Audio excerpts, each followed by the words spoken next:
اللہ اللہ اللہ اللہ اللہ اللہ اللہ اللہ اللہ اللہ اللہ اللہ اللہ اللہ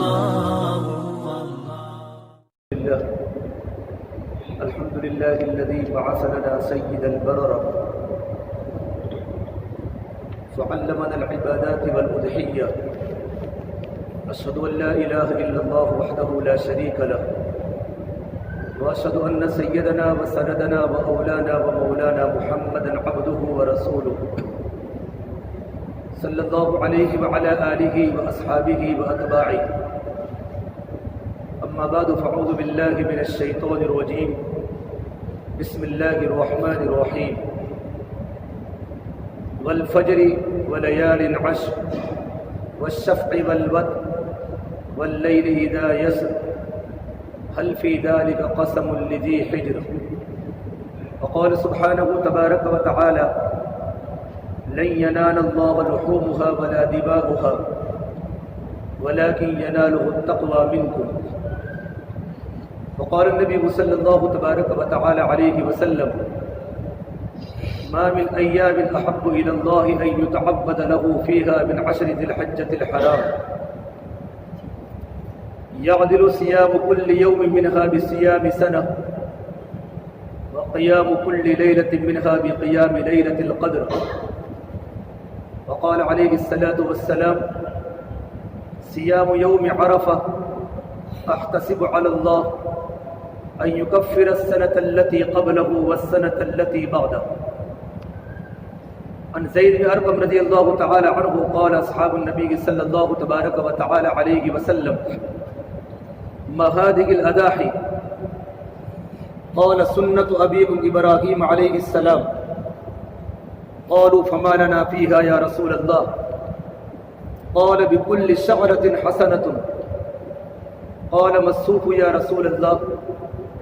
قال بكل شعرة من الصوف حسنة أو كما قال النبي صلی اللہ تبارک و تعالی علیہ وسلم. میرے محترم پیارے بھائیو، یہ مہینہ جو چل رہا ہے آج ذی القعدہ کی 29ویں تاریخ ہے. ہو سکتا ہے آج ذی الحجہ کا چاند ہو جاوے یا کل تو ہونا یقینی ہے. یہ جو دن آ رہے ہیں بڑے مبارک دن آ رہے ہیں. اللہ تبارک و تعالیٰ کے یہاں ذی الحجہ کے شروع کے 10 دنوں کی بڑی اہمیت ہے، بڑی قدر و قیمت ہے. اللہ تعالیٰ نے قرآن کریم میں ان کے دنوں کی قسم کھائی ہے، اور اللہ تبارک و تعالیٰ کا قسم کھانا عظمت کی بنیاد پر ہوتا ہے. جب اللہ تعالیٰ کسی چیز کی عظمت بتانا چاہتے ہیں تو اللہ تعالیٰ ان چیزوں کی قسم کھاتے ہیں. کہ ذی الحجہ کے 10 دن کتنے بڑے مبارک دن ہیں، کتنے بڑے برکت والے دن ہیں. ان کی عبادات کا اللہ تبارک و تعالیٰ کا کتنا بڑا مقام ہے، ان کے روزوں کا اللہ تعالیٰ کا کتنے بڑا مقام ہے، ذی الحجہ کی راتوں کا اللہ تعالیٰ کا کتنی بڑی قدر و قیمت ہے. اس اللہ تعالیٰ نے قرآن کریم میں ان کے دنوں کی قسم کھائی. والفجر، ذی الحجہ کی 10 تاریخ کی صبح کی قسم. ادھر ہمارا عید الاضحیٰ بقر عید کے فجر کی قسم. ولیال عشر، ذی الحجہ کی 10 راتوں کی قسم. والشفع والوتر، والشفع، ذی الحجہ کی 10ویں دن کی قسم. والوتر، یوم عرفہ کے دن کی قسم. اللہ تبارک و تعالیٰ قرآن کریم میں ذی الحجہ کے دنوں کی قسمیں کھا رہے ہیں. اللہ نے کسی اور کی نہ جمعہ کی قسم کھائی، نہ اللہ نے رمضان کی قسم کھائی، نہ بھی اللہ نے کبھی شب قدر کی قسم کھائی. شب قدر کے بارے میں اللہ تعالیٰ نے خبر دی ہے، اِنَّا أَنزَلْنَاهُ فِي لَيْلَةِ الْقَدْرِ. وما ادراک ما لیلۃ القدر لیلۃ القدر خیر من الف شہر. شب قدر کی فضیلت کے بارے میں اللہ تعالیٰ نے خبر دی ہے اور آپ صلی اللہ تبارک و تعالیٰ علیہ وسلم نے اس کے فضائل کی خبر دی، قسم نہیں کھائی. ان دنوں کی بڑی اہمیت ہے. فرمایا اللہ کے نبی صلی اللہ تبارک و تعالیٰ علیہ وسلم نے ما من ایام احب الی اللہ ان یتعبد له فیہا من عشر ذی الحجۃ الحرام. اللہ تبارک و تعالیٰ کو شروع کے ذی الحجہ کے 10 دن اللہ تبارک و تعالیٰ کے اتنے بڑے مقام والے ہیں کہ ان 10 دنوں کی عبادت کے مقابلے میں کوئی عبادت کا مقام نہیں. شروع کے ذی الحجہ کے 10 دن کی. ایک صحابی نے پوچھا اللہ کے نبی صلی اللہ علیہ وسلم کیا اللہ کے راستے کا جہاد بھی اس سے کم درجے کا ہے؟ آپ نے کہا ذی الحجہ کے 10 دنوں کی عبادت کا مقام جتنا اللہ تبارک و تعالیٰ کے نزدیک ہے اس سے اللہ کے راستے کا جہاد بھی نیچا ہے. حالانکہ جہاد بہت بڑی عبادت ہے، لیکن فرمایا کہ جو بندہ اللہ کے راستے میں جاوے، اللہ کے راستے میں جہاد کرے اور جہاد کرنے کے بعد اگر اللہ کے راستے میں شہید ہو جاوے اور اپنے مال کو بھی اللہ کے راستے میں لوٹا دے تو وہ ان دنوں کے مقام کے اعتبار سے آگے بڑھ جائے گا. یہ ذی الحجہ کے دنوں کی قدر و قیمت ہے، فضیلت ہے. اور ایک ایک دن کی تشریح اللہ کے نبی صلی اللہ تبارک و تعالیٰ علیہ وسلم فرمائی یعدل صیام کل یوم منہا بصیام سنہ. ذی الحجہ کے ایک دن کا روزہ 1 سال کے روزے کے برابر ہے. ایک دن کا روزہ 1 سال کے روزے کے برابر. آپ عرب کے علاقے میں چلے جاؤ تو جیسے ذی الحجہ کا 4 ہوتا ہے پورے عرب کا مجمع، بچے بھی بڑے بھی چھوٹے بھی ذی الحجہ کے 9 دنوں کے روزے رکھتے ہیں. وہاں ایک ماحول ہے بنا ہوا روزے رکھنے کا. ہمارا تو لوگ عرفہ کے دن بھی روزہ نہیں رکھتے. تو ذی الحجہ کے دن کی روزے کی فضیلت ہے. ایک دن کا روزہ رکھنا 1 سال کے روزے کے برابر ہے. اور رات وقیام کل لیلۃ منہا بقیام لیلۃ القدر، اور ذی الحجہ کی راتوں کا قیام شب قدر کی راتوں کے برابر ہے. جتنا شب قدر کی راتوں کا ثواب ملتا ہے، شب قدر کے قیام کا ثواب ملتا ہے، اتنا ثواب ذی الحجہ کی راتوں کی عبادت میں ہے. اگر کسی انسان کی طاقت کے باہر ہو ذی الحجہ کے 8 دن کے روزے رکھنا تو اللہ کے نبی صلی اللہ تبارک و تعالیٰ علیہ وسلم نے عرفہ کے دن کی اہمیت بتائی کہ 9ویں ذی الحجہ عرفہ کا دن جب سارے حجاج کرام عرفات کے میدان میں جمع ہوتے یوم عرفہ. یوم عرفہ اللہ کے نزدیک بڑا مقبول دن ہے. اور میرے نبی نے فرمایا جتنا شیطان عرفہ کے دن ذلیل ہوتا ہے اتنا کسی دن میں نہیں ہوتا. اللہ تعالیٰ پہلے آسمان پر آ کر کہتے میرے بندو اگر تمہارے گناہ ریت کے ذرات کے برابر ہو، تمہارے گناہ سمندر کے قطروں سے زیادہ ہو، تمہارے گناہ سر کے بالوں سے بھی زیادہ ہو، اور آسمان کے ستاروں سے تمہارے گناہ زیادہ ہو، میں نے تمہارے تمام گناہوں کو معاف کر دیا، بخشے تم اپنے اپنے وطنوں میں چلے جاؤ. یہ عرفہ کا دن بہت بڑا قیمتی دن ہے. ہمارا عرفہ کا دن بکری کی منڈی میں جاتا ہے، نہ نماز کی پابندی نہ روزے کی پابندی. اور میرے نبی نے فرمایا صیام یوم عرفہ احتسب علی اللہ ان یکفر السنۃ التي قبلہ والسنۃ التي بعدہ. عرفہ کے دن کے روزے کی فضیلت بتائی کہ جو عرفہ کے دن کے روزہ رکھے گا اللہ اس کے 1 سال کے اگلے گناہوں کو معاف کرے گا اور اللہ اس کے 1 سال کے پچھلے گناہوں کو معاف کرے گا. یہ عرفہ کے دن کی روزے کی فضیلت ہے. اور چونکہ ان 10 دنوں میں 2 بہت بڑی بڑی اہم عبادتیں اللہ تعالیٰ کی ہوئی ہیں. ایک تو حج ہے جو ان 10 دنوں کے اندر ہوتا ہے. بہت سا مجمع پورے عالم کا اللہ کے گھر کی زیارت کو پہنچ چکا ہے. جن کی قسمت میں حج تھا وہ اللہ کے گھر پر گئے ہیں، صفا مروہ کی سعی کر رہے ہیں، ملتزم پر چمٹ کے رو رہے ہیں، کعبۃ اللہ کا طواف کر رہے ہیں. یہ بہت بڑی عبادت ہے. لیکن جن کی قسمت میں حج نہیں مقام پر ہے اس کی بہت بڑی عبادت قربانی ہے. قربانی کہ اللہ کے نزدیک قربانی بہت بڑی فضیلت والی ہے. قربانی کس کو بولتے ہیں؟ اللہ تبارک و تعالیٰ کی بارگاہ میں اللہ تعالیٰ کے لیے تقرب کے لیے کسی چیز کو ذبح کرنا، جانور کو ذبح کرنا کہ اللہ تعالیٰ کا تقرب ملے، اللہ تعالیٰ کا تعلق ملے. اور قربانی کی ابتدا اللہ تعالیٰ نے آدم علیہ السلام کے زمانے سے کی. اللہ نے قرآن کریم میں اس کا نقشہ کھینچا ہے. وَاتْلُ عَلَيْهِمْ نَبَأَ بَنِي آدَمَ بِالْحَقِّ إِذْ قَرَّبَا قُرْبَانًا فَتُقُبِّلَ مِنْ أَحَدِهِمَا وَلَمْ يُتَقَبَّلْ مِنَ الْآخَرِ. قال لأقتلنك قال انما يتقبل الله من المتقين۔ آدم علیہ السلام کے دو بیٹے تھے، حابل تھا، قابل تھا۔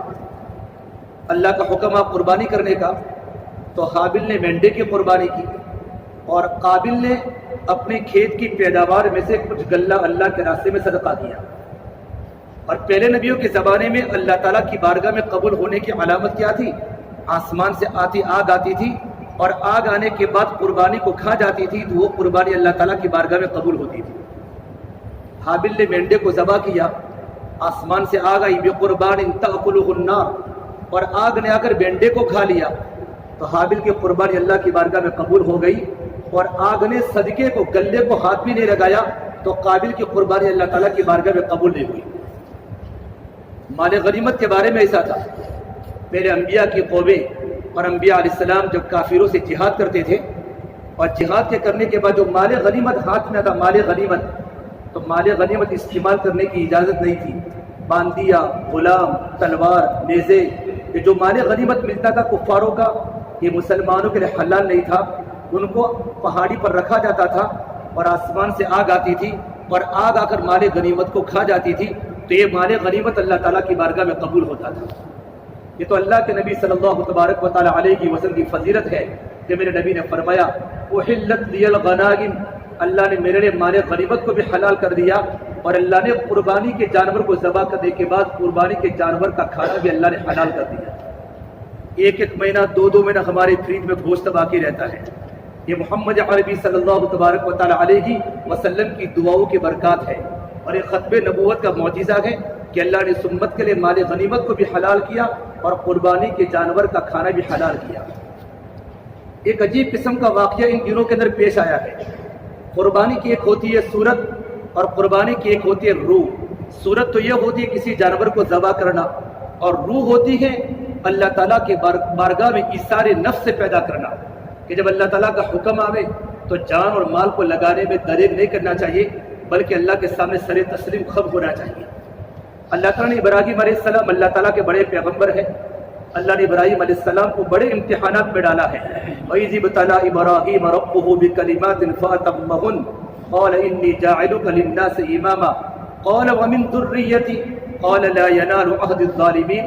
اللہ نے ابراہیم علیہ السلام کو مختلف حالات میں ڈالا، مختلف امتحانات میں ڈالے۔ اللہ کے نبی تھے۔ إِنَّ إِبْرَاهِيمَ كَانَ أُمَّةً قَانِتًا لِلَّهِ حَنِيفًا۔ ابراہیم علیہ السلام تو ایک امت کی طرح تھے، خلیل اللہ تھے، اللہ تعالیٰ کے دوست تھے۔ ابراہیم علیہ السلام کی دل کی رگ رگ میں اللہ کی محبت تھی، ان کا دل اللہ کی محبت کا مرکز تھا۔ ابراہیم علیہ السلام سارے امتحانات میں کامیاب ہو گئے۔ ابراہیم علیہ السلام کی بیوی ہاجرہ ہے، اور 50 سال سے بوڑھا ابراہیم علیہ السلام اللہ سے دعا کر رہا ہے کہ اللہ مجھے اولاد دے لے، رب هب لی من الصالحین، رب هب لی من الصالحین۔ اللہ نے 86 سال کی عمر میں اللہ نے اسماعیل کو پیدا کیا، اللہ نے بیٹا اسماعیل عطا فرمایا۔ اب بیٹا تھوڑا سا بڑا ہوا، گھر میں بیوی ہاجرہ ہے، اسماعیل ہے، اللہ کا حکم ابراہیم اپنے بیٹے کو اور اپنی بیوی کو بیت اللہ میں چھوڑ کر آؤ، وادی غیر ذی زرع میں، جہاں بیت اللہ نہیں تھا، صرف بیت اللہ کا فاؤنڈیشن تھا، بیت اللہ کا ٹیلا تھا، بیت اللہ کی تعبیر نہیں، وہاں نہ کوئی انسان نہیں، نہ کوئی آدم زادہ، نہ کوئی منس نہیں، نہ کوئی غمخوار نہیں، وہ اپنے بیوی بچے کو چھوڑ کر آؤ۔ اللہ کا حکم ہے۔ ابراہیم علیہ السلام کوئی براق بننے گئے، اللہ نے جبرائیل کو آسمان سے بھیجا، جبرائیل ایک اونٹنی پر سوار ہوئے، دوسری اونٹنی پر ابراہیم علیہ السلام بیٹھے، اپنے بیٹے اور اپنی بیوی کو بٹھایا اور فلسطین سے سفر کرتے کرتے بیت اللہ میں پہنچے۔ ابراہیم نے دیکھا یہاں تو کچھ نہیں، کالے کالے پہاڑ ہیں، بالکل کانٹے دار پتھر ہے، نہ کوئی انسان ہے، نہ کوئی منس ہے، نہ کوئی غمخوار ہے، نہ کوئی پانی کا قطرہ ہے، نہ کوئی انسان، نہ کوئی کچھ نہیں ہے۔ ابراہیم علیہ السلام آگ میں ڈلتے وقت نہیں گھبرائے، اپنی بیوی بچے کا چھوڑنے کا حکم جبرائیل یہاں کہ یہاں اپنی بیوی بچے کو چھوڑنا ہے، اللہ کے حکم کو پورا کرنا ہے۔ ابراہیم علیہ السلام نے اللہ کے حکم کو پورا کرنے کے لیے اپنی بیوی کو وہاں چھوڑا اور اپنے بچے کو وہاں چھوڑا، ایک مشکیزے میں پانی دیا اور تھیلی میں کھجوریں دی۔ اب ابراہیم علیہ السلام چلنا شروع کیا، ان کی بیوی ہاجرہ پیچھے پیچھے، ابراہیم آپ مجھے چھوڑ کے کہاں جا رہے ہیں، آپ مجھے چھوڑ کے کہاں جا رہے ہیں۔ ابراہیم علیہ السلام کی زبان خاموش ہے، 3 میل تک، 4.5 کلومیٹر تک ابراہیم علیہ السلام چلتے رہے، پیچھے ہاجرہ چلتی رہی، ابراہیم علیہ السلام بولے نہیں. ہاجرہ سمجھتی تھی ابراہیم علیہ السلام اللہ تعالیٰ کے خلیل ہیں, اللہ تعالیٰ کے نبی ہیں. پوچھا اللہ امرک, کہ اللہ تعالیٰ نے آپ کو اسی کا حکم دیا ہے؟ کہا نعم, اللہ نے مجھے حکم دیا ہے. ہاجرہ کا ایمان بنا ہوا تھا, اللہ کا تعلق بنا ہوا تھا. کہا پھر جاؤ, اللہ پاک مجھے کبھی ضائع نہیں کرے گا. ابراہیم علیہ السلام نے جب وہاں سے روانہ ہوئے اور پہاڑی سے پیچھے مڑے, اور ان کی بیوی اور ان کا چھوٹا سا معصوم بچہ, بڑھاپے میں اولاد سے بڑی محبت ہوتی ہے, بڑی مرادیں ماں کر اللہ نے بیٹا عطا فرمایا تھا. جب اپنے بیٹے اور بیوی سے اوجھل ہو گئے تو اللہ سے دعا فرمائی, ربنا انی اسکنت من ذریتی بواد غیر ذی زرع عند بیتک المحرم ربنا لیقیموا الصلاة فاجعل افئدة من الناس تهوی الیہم وارزقهم من الثمرات لعلهم یشکرون. اے میرے مولا, میں نے اپنے بیٹے کو اور میں نے اپنی بیوی کو وادی غیر ذی زرع میں چھوڑا ہے, بیت اللہ کی پرانی عبادت گاہ کے پاس. وہاں کوئی انسان نہیں ہے, وہاں نہ کوئی پانی ہے, نہ وہ کوئی درخت کا پتا ہے, سنگلاق پہاڑیاں ہیں, کالے کالے پہاڑ ہے. پھر کہا اللہ میری اولاد کو نماز کو قائم کرنے والا بنا دے. ابراہیم علیہ السلام پہاڑی کی پیڑ پر اللہ سے دعا فرماتے ہیں کہ اللہ تو میرے بیٹے کو نماز قائم کرنے والا بنا دے. اپنی اولاد کی نماز کی فکر ہے. بیٹا مستقبل کا نبی ہے, باپ تو نبی ہے, لیکن باپ کو فکر ہے میرا بیٹا نماز کو قائم کرنے والا بنے. اور اللہ تمام لوگوں کے دل اس کعبۃ اللہ کی طرف مائل فرما, فجعل افئدة من الناس تهوی الیہم, اور اللہ کو فروغ کی روزی عطا فرما تاکہ وہ اللہ تعالیٰ کا شکر ادا کرے. ابراہیم علیہ السلام جس پہاڑی کے دامن سے نکل گئے, ہاجرہ برابر پہاڑی کو دیکھتی رہی کہ میرے شوہر یہاں سے روانہ ہو گئے. اب پانی کا مشکیزہ کتنے دن ہوتا ہے بھائی, مٹکا پانی کا بھرا ہوا ختم ہو گیا. کھجوروں تھیلی میں کھجوریں تھی وہ بھی ختم ہو گئی, کھجور بھی ختم, پانی بھی ختم. معصوم بچہ ہے 6-7 مہینے کا اسماعیل علیہ السلام, اور بیٹے کی بھوک اور بیٹے کی پیاس, مارے پیاس کے بیٹے کا گلا تلبلا اٹھا, مارے پیاس کے دم توڑنے لگا. ہاجرہ ماں کی ممتا جوش میں کیا کروں. اب ہاجرہ نے دوڑنا شروع کیا اور وہاں کعبۃ اللہ کی دیواروں کے پر اسماعیل کو بٹھایا.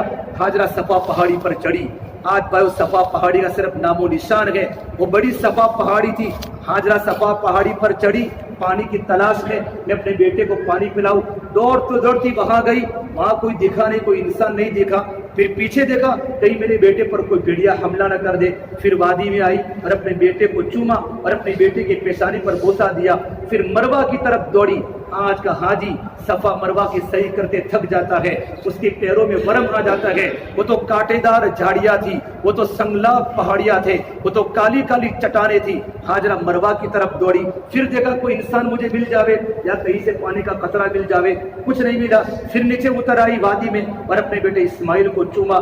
پھر صفا کی طرف دوڑی, پھر مروہ کی طرف دوڑی. 7 چکر لگائے. جب مروہ پر چکر ختم ہوا تو آواز آئی, یہ ہاجرہ, اے ہاجرہ, ہاجرہ. ہاجرہ نے پیچھے دیکھا تو کوئی دکھائی نہیں دیا. پوچھا کون؟ اگر تم کو اللہ تعالیٰ کا بندہ ہو اور میری مدد کرنا چاہتے میرے سامنے آؤ. کہ ہاجرہ پیچھے دیکھو. اسماعیل علیہ السلام کے قدموں میں حضرت جبریل آسمان سے اتر چکے تھے. کہا ہاجرہ میں اللہ تبارک و تعالیٰ کا فرشتہ ہو, اللہ تعالیٰ کا ملک و اللہ کا فرشتہ ہو. اور جبرائیل نے اپنے پر سے ایک روایت کے مطابق اور اپنے پیر کی ایڑی سے دوسری روایت کے مطابق زمین پر مارا. وہاں سے اللہ نے پانی کا چشمہ ابالا. ہاجرہ کی قربانی, اسماعیل کی قربانی پر اللہ نے پانی کے چشمے کو جاری کیا. اس کا نام ہے زمزم. جب پانی ابلنے لگا ہاجرہ نے پانی پیا, اپنے بچے کو پانی پلایا. ہاجرہ نے کیا کہ باڑھ پانی کو روکنے کا ارادہ کیا اور چاروں طرف باڑھ لگا دی, باڑھ, اور یوں کا زمزم, رک جا رک جا رک جا. میرے نبی نے فرمایا کاش حضرت ہاجرہ زمزم نہ بولتی اور پانی کو اگر نہ روکتی تو پورا عرب پانی کی نہر بن جاتا, پورے عرب زمزم کا پانی جاری ہو جاتا. اللہ نے زمزم کا پانی چالو کیا. ابراہیم علیہ السلام اپنے وطن فلسطین میں ہیں. 1 سال کے بعد پھر بیٹے کی ملاقات کی تمنا ہوئی. ابراہیم علیہ السلام وہاں سے 1 سال کے بعد روانہ ہوئے. اونٹنی پر بیٹھے ہوئے گئے اور جس پہاڑی کے دامن سے ابراہیم علیہ السلام روانہ ہوئے تھے ہاجرہ نے وہاں دیکھنا شروع کیا. ابراہیم علیہ السلام کی نظر ہاجرہ پر پڑی, اونٹنی پر ہے. ہاجرہ کی نظر ابراہیم علیہ السلام پر پڑی. ابراہیم علیہ السلام کی آنکھوں میں پیار بھرا ہوا ہے. اسماعیل کی امی کی آنکھ میں انتظار کی شمع جل لگی ہے. میرے شوہر ابراہیم آ رہے ہیں. اٹھنی پر سوار ہیں، محبت سے اپنے شوہر کو دیکھا، معصوم بچے کو پیش کیا، ابراہیم علیہ السلام نے بیٹے کو بوسہ دیا، پھر کہا ابراہیم اتر جاؤ کہ مجھے اترنے کی سواری سے اجازت نہیں ہے، اجازت نہیں ہے کہ زمزم کا پانی اللہ نے مجھے دیا ہے، اگر آپ کی اجازت ہو تو میں آپ کے ہاتھوں کو دھوؤں، آپ کے چہروں کو میں دھوؤں۔ ابراہیم نے کہا اجازت ہے۔ ہاجرہ مشکیزے میں پانی لا کر اپنے شوہر ابراہیم علیہ السلام کے چہرے کو دھویا، پھر ابراہیم علیہ السلام وہاں سے روانہ ہو گئے۔ اللہ تعالیٰ کو اور ابراہیم علیہ السلام کا امتحان لینا تھا۔ جب اسماعیل تھوڑے چلنے پھرنے کے قابل ہو گئے، 12-13 سال کے ہو گئے، اور ابراہیم کی 96 سال کی عمر ہوئی، اللہ کا حکم آیا ابراہیم جاؤ اپنے بیٹے کی قربانی لینی ہے۔ فلما بلغ معه السعي، اب ابراہیم علیہ السلام نے 3 دن خواب میں دیکھا میں اپنے بیٹے کو ذبح کر رہا ہوں، میں اپنے بیٹے کو قربان کر رہا ہوں، اور نبی کا خواب اللہ تعالیٰ کی طرف سے وحی ہوتی ہے، اللہ کے حکم کو پورا کرنا تھا۔ اللہ چاہتا تھا میرے ابراہیم کے دل میں صرف میں ہی رہوں، اللہ ہی رہے، اللہ کے علاوہ نہ بیٹے کی محبت آوے نہ کسی غیر کی محبت آوے۔ ابراہیم علیہ السلام فلسطین سے روانہ ہوئے، پہنچے، ہاجرہ کو پوچھا اسماعیل کہاں ہے؟ اسماعیل وہاں پہاڑ کے دامن میں کھیل کود کر رہے تھے۔ اسماعیل کو بلا کر اسماعیل کو بوسہ دیا۔ ہاجرہ کو فرمایا ہاجرہ اسماعیل کو غسل کراؤ، اسماعیل کو خوشبو لگاؤ، مجھے اپنے ایک دوست کے پاس ملاقات میں لے جانا ہے۔ ہاجرہ نے اسماعیل کو نہلایا، اچھے کپڑے پہنائے، خوشبو لگائی۔ ابراہیم علیہ السلام وہاں سے چھری کو لے کر چلے تھے۔ کیا مرغی ذبح کرنے نہیں جا رہے، اپنے بیٹے کو ذبح کرنا ہے۔ اونٹنی پر بیٹھ کر آئے، رات آئی، دین آئی، صبح گزری، شام گزری، دل میں خیال ہے خدا کے حکم کو پورا کرنے کا کہ بیٹے کو ذبح کرنا ہے، اور چھری جیب میں لے کر آئے اور اپنے بیٹے کو لے کر وہاں سے روانہ ہوئے مینا میں، جو مکہ سے جو راستہ مینا کی طرف جاتا ہے، مینا کی طرف روانہ ہوئے۔ اب شیطان کو پتہ چلا آج اللہ کا حکم پورا ہونے والا ہے، اتنی بڑی قربانی ابراہیم پیش کرنے والا ہے۔ ہاجرہ کے پاس جب پوچھا ہاجرہ بیٹا اسماعیل کہاں ہے؟ کہ اسماعیل تو اپنے ابا کے ساتھ دوست کی ملاقات میں گیا ہے۔ کہ نہیں، ابراہیم اسماعیل کو ذبح کریں گے۔ ہاجرہ نے فرمایا ارے ظالم، کوئی باپ اپنے بیٹے کو ذبح کرتا ہے؟ شیطان بھی سچ بولنے پر مجبور ہو گئے، اللہ کا حکم ہے، اللہ کا حکم ہے، بیٹے کی قربانی مانگی ہے۔ خواجہ نے فرمایا ارے شیطان، میرا ایک اسماعیل ہے، اگر اللہ کا حکم ہو، اگر میرے 100 اسماعیل ہوتے میں ہر بیٹے کو اللہ کے نام پر قربان کر لیتی۔ آج میرے بھائیو، تجارت میں اللہ نہیں ہے، کاروبار میں اللہ نہیں ہے، ملازمت میں اللہ نہیں ہے، یتیموں پر ظلم ہو رہا ہے، یہ اللہ کے حکم کو پورا کر رہے ہیں۔ ماں تیار ہے، اگر ایک اسماعیل کیا، اگر میرے ہزاروں اسماعیل ہوتے، اللہ کا حکم ہوتا، میرے بیٹے کا گلا ہوتا، میرے بیٹے کو ذبح کرانے میں تیار ہے۔ اب شیطان نے سوچا ابراہیم علیہ السلام کس طریقے پر جا کر ان کو بھرگلاوے۔ سامنے ابراہیم علیہ السلام کے سامنے دوست کی شکل میں آیا۔ ابراہیم علیہ السلام سمجھ گئے شیطان ہے، اس کے داؤ میں نہیں آئے۔ پھر آگے جمر عقبہ، جس کو ہم بڑا شیطان بولتے ہیں، وہاں شیطان ایک بہت بڑے جثے کی شکل میں آیا۔ ابراہیم علیہ السلام کو روکنے کا ارادہ کیا، ابراہیم کو روکنے کا، ابراہیم تم کیا کرتے ہو؟ یہ تو خواب کی بات ہے، کتنا معصوم چہرہ ہے، کتنا خوبصورت بچہ ہے، منتوں سے مانا ہوا بچہ ہے، آپ خواب کی بات سمجھ کے اس کو ذبح کر دیں گے؟ جبرائیل نے کہا ابراہیم یہ شیطان ہے، اس کو کنکری مارو۔ 7 کنکریاں ماری، شیطان وہاں سے دفع ہو گیا۔ پھر جمرے وسطیٰ پر پہنچے ابراہیم علیہ السلام اپنے بیٹے کو لے کر، وہاں بھی شیطان نے روکنے کا ارادہ کیا۔ ابراہیم نے 7 کنکر وہاں بھی ماری اور شیطان دفع ہو گیا۔ پھر جمرے، چھوٹا شیطان جس کو ہم بولتے جمرہ، اس جمرے کے پاس شیطان نے ارادہ کیا ابراہیم علیہ السلام کو ورگلانے کا۔ حضرت ابراہیم نے وہاں بھی 7 کنکر مار کر شیطان کو دفع کر دیا۔ پھر ابراہیم علیہ السلام بھائی جب مینا کی وادی میں پہنچے ہیں، جہاں ابراہیم علیہ السلام کو قربانی دینی تھی اپنے بیٹے اسماعیل کی، جب وہ قربانی کی جگہ پر پہنچے، باپ ہے اور بیٹا ہے، قرآن پورا منظر کھینچا ہے۔ فلما اسلم، ابراہیم علیہ السلام اپنے بیٹے اسماعیل کو فرمایا بیٹے اسماعیل، تجھے پتہ بھی تو ہے بیٹا تربیت یافتہ بیٹا تھا، نبی کا بیٹا تھا، گھر میں تربیت کا ماحول تھا، بیٹے سے رائے لی۔ ابراہیم تو اللہ کے حکم کو پورا کرنے والے ہی تھے۔ بیٹے کو کہا فلما بلغ معه السعي قال يا بني اني ارى في المنام اني اذبحك فانظر ماذا ترى، بیٹا تجھے پتہ ہے میں تجھے ذبح کرنے آیا ہوں، میں تجھے ذبح کرنے آیا ہوں میرے بیٹے۔ بیٹے نے جو جواب دیا ہے، جواب قال یا ابت افعل ما تؤمر، یا ابت افعل ما تؤمر، کیا قرآن کریم کی عظیم تعبیر ہے۔ بیٹا یوں بتلانا چاہتا کیا تسلیم و رضا ہے۔ اسماعیل نے یوں کہا ابراہیم میرے ابا کریے، اس میں کیا دیر کی ضرورت ہے، کیا دیر کی ضرورت ہے؟ یوں نہیں کہا آپ مجھے ذبح کریں گے، میں آپ کا اکلوتا بیٹا ہوں، نہیں، نبوت کا بیٹا ہے، نبی کا بیٹا ہے۔ ہاجرہ کی تربیت تھی، قال یا ابت افعل ما تؤمر، اے میرے پیارے ابا آپ اللہ کے حکم کو پورا کیجئے۔ رہا میرا مسئلہ، ستجدونی انشاءاللہ من الصابرین، آپ انشاءاللہ مجھے صبر کرنے والوں میں سے پاؤں گے۔ لیکن کچھ باتیں تفسیر میں نقل کی ہے۔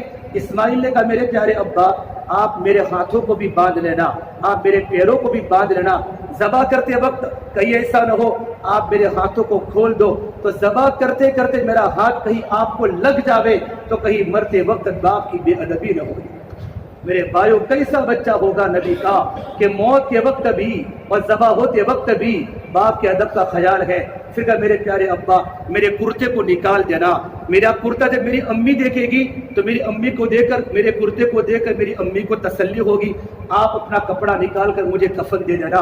تیسری بات فرمایا میرے پیارے ابا میری ماں کو میرا سلام کہنا، اور چوتھی بات فرمایا میرے پیارے ابا مجھے اندھا لٹا دینا، مجھے سیدھا مت لٹانا کہ باپ کی نظر بیٹے پر پڑے گی، محبت جوش میں آ جائے گی، کہیں ایسا نہ ہو کہ میری محبت تمہارے دل کی میں آ جاوے اور تم ذبح کرتے کرتے تم اپنے ہاتھ کو چلانا چھوڑ دو۔ ابراہیم علیہ السلام کے سامنے بیٹا اس طرح کی باتیں کہہ رہا ہوگا، ابراہیم کے دل پر کیا گزرتی ہوگی اور باپ کے دل پر کیا گزر رہی ہوگی۔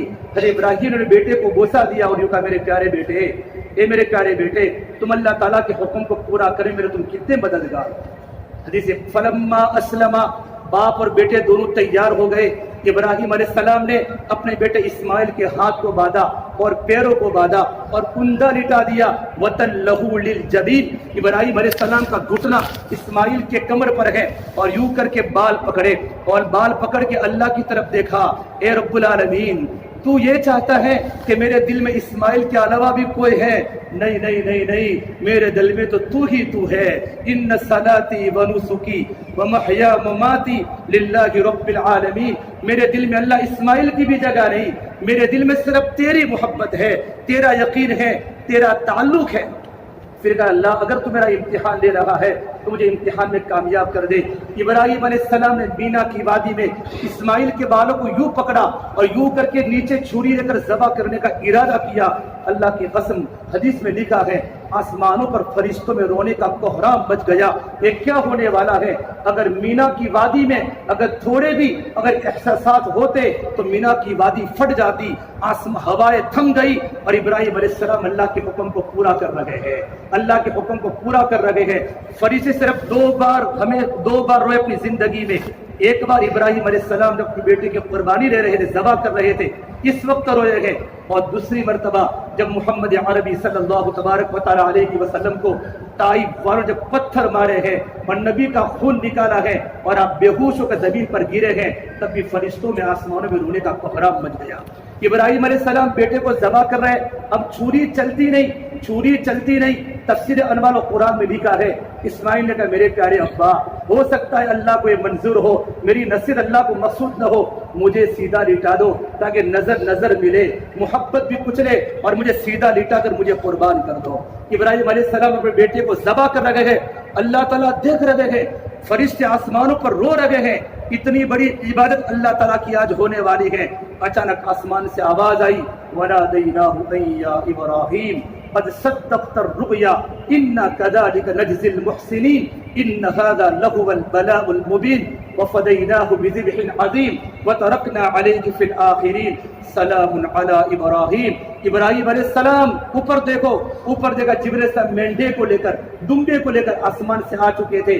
اسماعیل کو ایک طرف کر کے ابراہیم علیہ السلام نے مینڈے کی قربانی دی۔ اللہ کو ابراہیم کی قربانی اتنی پسند آئی کہ اللہ تبارک و تعالیٰ نے امت کے ہر فرد پر جو نصاب کا مالک ہو قربانی کو واجب قرار دیا کہ قربانی اسلامی شعائر ہے، اور میرے نبی کو فرمایا وَاتَّبِعْ مِلَّةَ إِبْرَاهِيمَ حَنِيفًا، نبی جی آپ ابراہیم علیہ السلام کی ملت کی اتباع کیجئے۔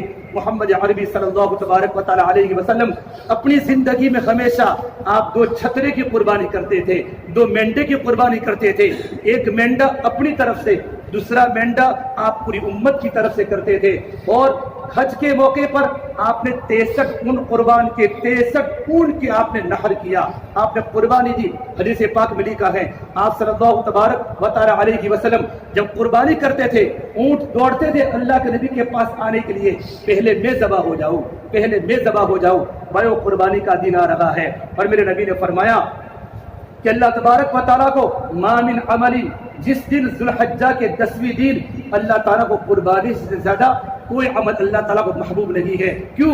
وَإِنَّهُ لَيَأْتِي يَوْمَ الْقِيَامَةِ بِقُرُونِهَا وَأَشْعَارِهَا وَأَذْلَافِهَا، ایک جانور کل قیامت کے میدان میں اپنے سنگوں کے ساتھ، اپنے بالوں کے ساتھ اور اپنے خوروں کے ساتھ زندہ ہو کر حاضر ہوگا۔ اور میرے نبی نے فرمایا جانور کا خون زمین پر گرنے کے پہلے وہ قربانی اللہ تعالیٰ کی بارگاہ میں مقبول بن جاتی ہے۔ وَإِنَّ الدَّمَ لَيَقْعُ مِنَ اللَّهِ بِمَكَانٍ قَبْلَ أَن يَقَعَ بِالْأَرْضِ، پھر میرے نبی نے فرمایا فَتِيبُوا بِهَا نَفْسًا، اے میری امت خوش دلی کے ساتھ قربانی کرنا، قربانی کرنا۔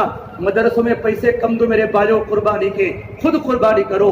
تو جو لوگ بیچارے مجبور ہوتے ہیں، جن کے پاس قربانی کرنے کی طاقت نہیں ہوتی ہے، ان کے لیے ایک آسان شکل مدرسے کی ہے، خود قربانی لاؤ، جانور لاؤ۔ صحابہ نے پوچھا اللہ کے نبی ما هذه الاضاحی، یہ قربانی کیا ہے؟ تو میرے نبی نے فرمایا سنت ابیکم ابراہیم علیہ السلام، یہ تمہارے ابا ابراہیم علیہ السلام کا طریقہ ہے، ان کی سنت ہے۔ پھر صحابہ نے پوچھا یا رسول اللہ ما لنا فیہا یا رسول اللہ، ہمیں اس پر کیا ملے گا؟ تو میرے نبی نے فرمایا بکل شعرۃ حسنۃ، آپ کو ہر بال پر ایک نیکی ملے گی، ہر بال پر ایک نیکی ملے گی۔